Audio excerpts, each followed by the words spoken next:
কক্সবাজার সমুদ্র সৈকত পর্যটকদের জন্য একটি স্বর্গরাজ্য। এখানে আসা দেশ বিদেশের নানা রকম মানুষ সরাসরি পান সমুদ্র তীরবর্তী এই প্রাকৃতিক সৌন্দর্যের সান্নিধ্য এবং সমুদ্রের ঢেউয়ের গান। এই স্মৃতি বিজড়িত সময়গুলোকে পরিবারের সাথে তুলে রাখার জন্য অনেকেই ভরসা করেন এই কক্সবাজার সমুদ্র সৈকতের ফটোগ্রাফারদের উপর, কিন্তু অনেক সময় এই ফটোগ্রাফাররাই হয়ে ওঠেন এই পর্যটকদের বিড়ম্বনার কারণ।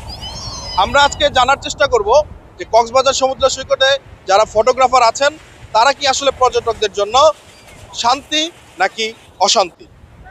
কক্সবাজারের বিশাল সমুদ্র সৈকতে প্রতিদিন হাজারো পর্যটক আসেন।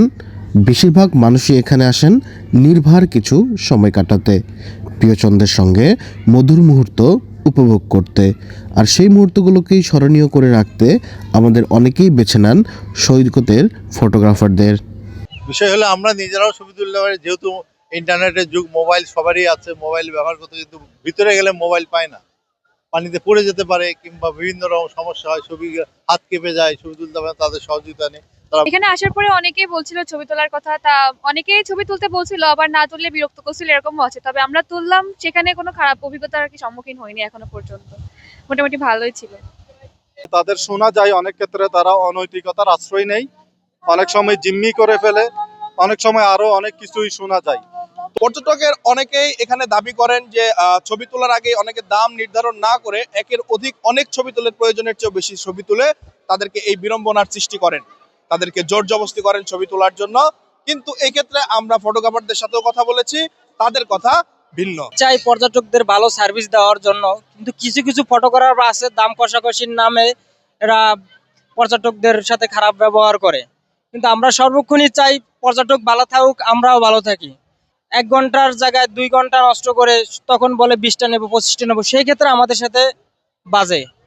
বা পর্যটক খুশি মনে ছবি ওঠায়, অনেকে দামাদামি করে না, আর অনেকে দামাদামি করে না, আর অনেকে ছবি না নিয়ে চলে যায় দামাদামি করার পর, ওইটাতে আমাদের লস। এ সময় অনেক পর্যটক বলেন সচেতনতার অভাবেই ঘটে এই ধরনের ঘটনা। প্রথমত যারা ফটোগ্রাফার তাদের সাথে আপনি দাম দর করে রেট ঠিক করে নিবেন, যাদেরকে বলতে হবে যে আমি 50 পিস নেব, তুমি 200 তুলো 300 তুলো, it doesn't matter, matter is that যে আমি 50 পিস নেব, 50 পিসের টাকাই দেব। কক্সবাজার পর্যটক পুলিশ জানায় তারা নিয়মিত টহল পরিচালনা করছেন যাতে করে কোনো পর্যটক হয়রানির শিকার না হন। আমরা চেষ্টা করছি পর্যটকরা যেন কোনো হয়রানির শিকার না হয়। এই ধরনের অভিযোগ পাওয়ার সাথে সাথে আমরা দ্রুত আইনগত ব্যবস্থা গ্রহণ করছি। পর্যটন শিল্প বিকাশের জন্য কক্সবাজারের ফটোগ্রাফারদের ভূমিকা অপরিসীম, কিন্তু কিছু অনিয়ম এই সম্পূর্ণ সিস্টেমকে করছে প্রশ্নবিদ্ধ। এর জন্য প্রয়োজন পর্যটকদের সচেতনতা এবং ফটোগ্রাফারদের পেশাদারিত্ব, তাহলেই ছবি তোলা হবে স্মৃতিময়, থাকবে না কোনো বিড়ম্বনা। পর্যটন হোক উপভোগ্য, আর স্মৃতিগুলো হোক মধুর। Mohammad Mehrab Hossain, movie Bangla television, Cox's Bazar.